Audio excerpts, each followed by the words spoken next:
بعضی زورها را رنگ همون کانر مکگریگرم همین بدبختم همین گاه پاشا در بلوی سال میمونه گاه همین ایتا میکنه گاه اوتا میکنه گاه هزار نغمه کرد برای همین تبیرهای روی عالم همین کانر درزه اینا جخید مجخش کرد شرمندش کرد خارش کرد پیانسکه گشته اینا تمام مثل همه وارید همین نمروده که جا میزد داد میگه یک پشه روشتر یک پشه کپی نابود شد در جنگ احد برادران ابی ابن خلف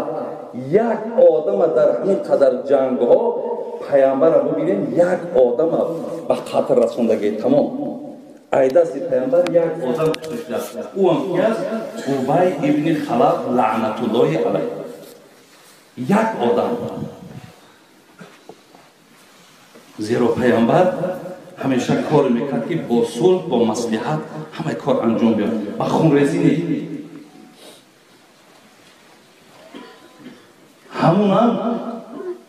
همون هم بسیار حرکت کرد که پیامبر را به قتل برسونه و نامش که در جهان شناخت حضرت همین یک مشت زد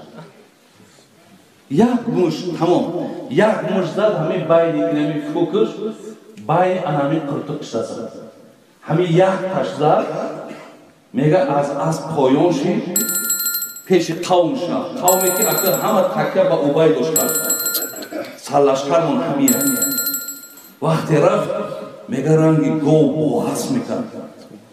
هی گفتن یگان جون خونالود نیست هیچ یگان چی نیست چی میگوی این گو مشت نبود این مشتی آدمی نبود این چیزی بود این احساسی که من در درون میکنم اگر همین درد و دهم تقسیم کنم گفت همین وادی را آواز میگیرم این بزرگی الله است بزرگی دینه انا همون خدای توانا انا همون خدای بزرگ این هدیت لای دادر ما را میگه که و عاشرهن بالمعروف خدا به این روزی رسونده که زن گرفتی به این نعمت خدا که من تو را موفق کردم با این آدم تو مناسبت معامله خوب ببین با این مناسبت و معامله خوب کن زندگی خوب کن برادر عزیز میدونین تضاد خوب حقارت های این اما الله میگه زندگی خوب کن تو زندگی خوب نمیکنی تو میاری به حق زنک ظلم میکنی در حق زنک ظلم میکنی حق زنک هم پایمال میکنی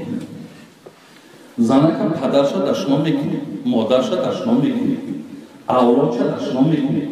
برادر عزیز قسم به بزرگی خدا برای هر یک حرف پیش خدا جواب میده هر حرف در پیش خدا جواب میده یا آدم سوال میکنه بابای داملا من همین زنم که در دهن طلاق کنم همین زنک طلاق میشود من گفتم چی به این زنی تو چی میتونی حقارت میکنه تو خیلی یکان حقارت کردی او خیلی حقارت چی حقارت خیلی من با چه شدشتون کنم و تا شدشتون کنم خود شدشتون کنم گفتم چی به حقارت طلاق نمیشیده به حقارت نمیشیده